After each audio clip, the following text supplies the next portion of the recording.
Hello అండి. ఈ రోజంతా నెగెటివ్ ఎనర్జీ, హెవీ మైండ్‌గా ఫీల్ అవుతున్నారా? అయితే గనక రోజుకి కనీసం ఒక 10 నిమిషాల యోగ నిద్రతో ఈ నెగెటివ్ వైబ్స్ రిలీజ్ చేసి పాజిటివ్ ఆరాని ఎలా యాక్టివేట్ చేసుకోవాలో ఈ వీడియోలో తెలుసుకుందాం.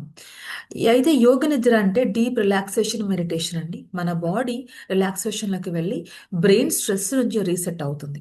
స్టడీస్ ఏం చెప్తున్నాయంటే రెగ్యులర్‌గా యోగ నిద్ర ప్రాక్టీస్ చేయడం వల్ల స్ట్రెస్, యాంగ్జైటీ తగ్గి మూడ్, స్లీప్, ఫోకస్ అనేవి బాగా ఇంప్రూవ్ అయితాయంట. మన లాంగ్వేజ్‌లో చెప్పాలంటే ఇది నెగెటివ్ ఎనర్జీని అంటే కోపము, టెన్షన్, ఓవర్ థింకింగ్ తగ్గించి ప్రాణశక్తి ఫ్లోని స్మూత్‌గా అయ్యేలా చేసి మన ఆరా లైట్ అయ్యేలా హెల్ప్ చేస్తుంది. ఇంకా చెప్పాలంటే యోగిక్ గాని లేదా యోగా సైన్స్ ప్రకారం నెగెటివ్ థాట్స్, కాన్స్టెంట్ కంప్లెయింట్స్, ఎప్పుడు కంప్లెయింట్ చేయడము, జెలసీ ఇవన్నీ కూడా మన ఆరాని డల్‌గా చేసేస్తాయి.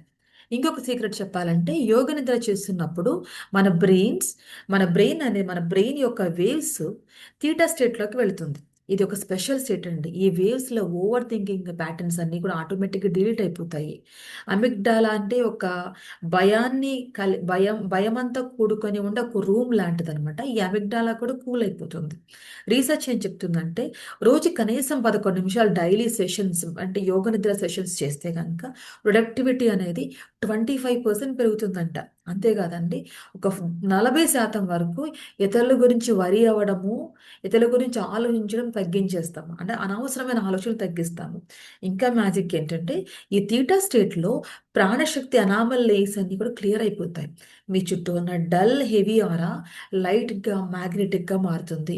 ఇతరులు మిమ్మల్ని పాజిటివ్ వైబ్‌గా గ్రహిస్తారు. మీ ఎనర్జీ ఆటోమేటిక్‌గా గోల్స్ మీద ఫోకస్ అవుతుంది. అయితే ఈ యోగ నిద్ర ఎలా చేయాలి అంటే గనక మన ఛానల్‌లో చాలా యోగ నిద్ర ధ్యానాలున్నాయి. ఏదైనా ఒక వీడియో పెట్టుకొని మీ పనయిపోయి ఆఫీస్ పనయిపోయాక, ఇంటి పనయిపోయాక పెట్టుకొని శవాసనంలో ఉండి వినండి. అదే యోగ నిద్ర అవుతుంది. కనీసం ఒక 7 రోజులు ప్రాక్టీస్ చేస్తే మీకు ఎలా అనిపించిందో కామెంట్ చేయండి.